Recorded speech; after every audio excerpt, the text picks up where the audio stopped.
बिस्मिल्लाहिर्रहमानिर्रहीम। अल्हम्दुलिल्लाह, आज आप लोगों के लिए एक बहुत ही प्यारा वाक़या लेके आया हूँ। इस वाक़े को सुलह हुदैबिया और बैत रिज़वान के नाम से जाना जाता है। सुलह हुदैबिया किसे कहते हैं और बैत रिज़वान से मुराद क्या चीज़ है, हम इस वाक़े में जानेंगे। नबी रहमत सल्लल्लाहु ताला अलैहि वसल्लम ने जब मदीना शरीफ हिजरत फरमा ली, फिर आपने तवाफ़ करने का इरादा फरमाया। नबी रहमत सल्लल्लाहु ताला अलैहि वसल्लम और सहाबाए किराम रदी अल्लाह ताला अन्हुम आपके साथ इस सफ़र में साथ थे। जब नबी रहमत सल्लल्लाहु ताला अलैहि वसल्लम हुदैबिया के मुकाम पर पहुँचे, जो मक्का के बहुत ही करीब है, तो वहाँ पर आप रुक गए। रुकने की वजह ये हुई कि कुफारे मक्का को किसी ने आकर झूठी बात बताई कि मुसलमान तुम लोगों से जंग करने आ रहे हैं, तो कुफार ने मक्का में दाखिल होने से मुसलमानों को रोक दिया।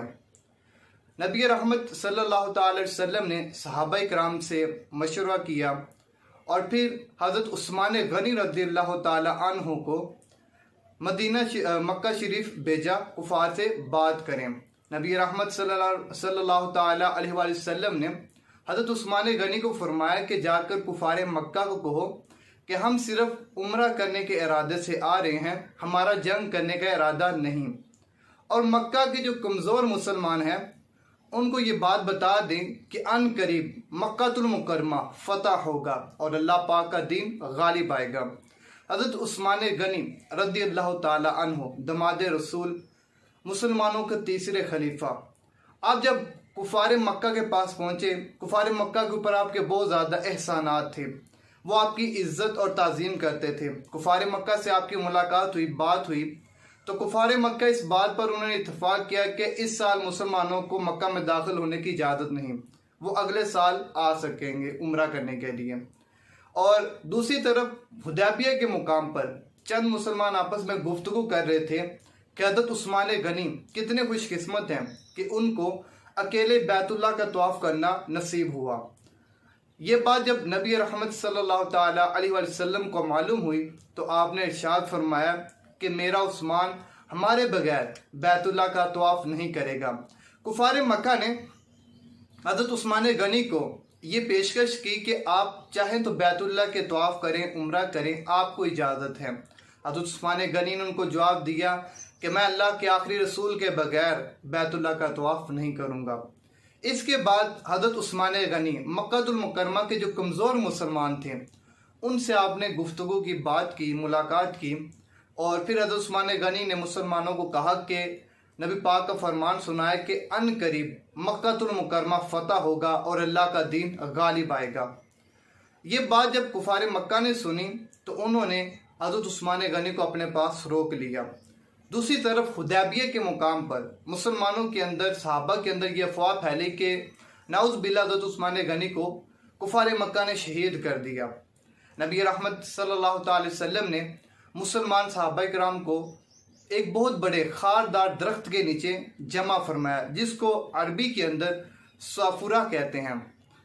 जब नबी रहमत सल्लल्लाहु अलैहि वसल्लम ने जमा फरमा लिया तो नबी रहमत सल्लल्लाहु अलैहि वसल्लम ने तमाम सहाबाए किराम से जिहाद पर साबित कदम रहने पर बैत ली और फरमाया कि एक हाथ नबी रहमत सल्लल्लाहु अलैहि वसल्लम ने उस बैत के अंदर अपना शामिल फरमाया और फरमाया कि ये हाथ उस्मान का हाथ है, वो भी इस बैत में शामिल है।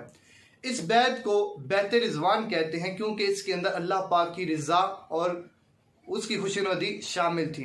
अल्लाह पाक ने सूरह फतह के आयत नंबर 18 के अंदर इरशाद फरमाया, लक़द रदियल्लाहु अनिल मुअमिनीना इज़ युबायिऊनका तहत शजरा।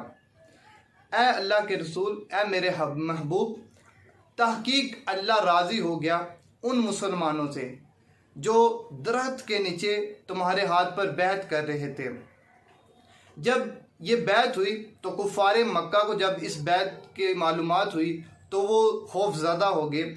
इसकी वजह से कुफार मक्का ने हज़रत उस्मान गनी को वापस जाने दिया। इस तरह ये जो मुसलमानों के दरमियान इस मुकाम पर सुलह हुई, इस सुलह को सुलह हुदैबिया और इस बैत को बैत रिज़वान के नाम से जाना जाता है। और इस सुलह के बाद अल्लाह पाक ने मुसलमानों को एक अजीम फ़तह नसीब फरमाई, जिसको फतेह खैबर कहते हैं, जिससे मुसलमानों के अंदर जोश, उनका जज्बा और उनकी ताकत में इजाफा हुआ और फिर यही ताकत, यही जोश फतेह मक्का का सबब बना। अल्लाह पाक से दुआ है कि जो कुछ सुना समझा उस पर अमल करने की तौफीक अता फरमाए। इंशाअल्लाह अगले प्रोग्राम के अंदर, अगले वाक़े के अंदर एक बहुत ही प्यारा वाक़या लेकर हाजिर होंगे मालूमात के साथ। अब इजाज़त दीजिए, अल्लाह हाफिज़।